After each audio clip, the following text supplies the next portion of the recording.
কেতিয়াবা কাৰোবাক চাই বা কাৰোবাৰ লগত কথা পাতি এইটো অনুভৱ হৈছেনে যে কিবাকৈ যদি এওঁক একেবাৰে পালোঁ হয়, নিজৰ বুলি ক'ব পৰাকৈ যদি নিজৰ হ'ল হয়।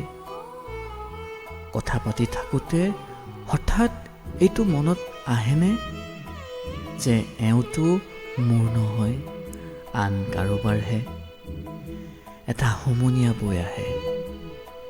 এই যে নিজক ৰখাই দিয়াৰ সময়খিনি, প্ৰিয় কাৰোবাৰ পৰা নিজক আঁতৰাই অনাৰ যন্ত্ৰণাখিনি, এটা উশাহত নিজক বুজিবলৈ কৰা চেষ্টাখিনি আৰু গোটেই পৃথিৱীৰ পৰা লুকুৱাবলৈ হাঁহি হাঁহি কৰা অভিনয়খিনি, এইবোৰে আমাক শিকাই যায় জীৱন কি।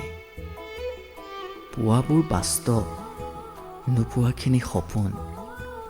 সকলো বস্তু বিচাৰিলেই পোৱা হ'লে সেয়া জানো জীৱন হ'ল হয়?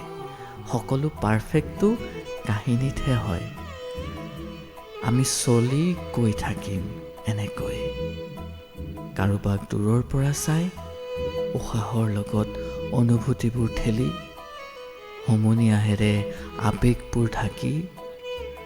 এৰা কিছুমান কাহিনী এইদৰেই চলি থাকে, শেষ নোহোৱাকৈ, কোনেও নেদেখাকৈ, কোনেও নুবুজাকৈ আৰু কোনেও নজনাকৈ।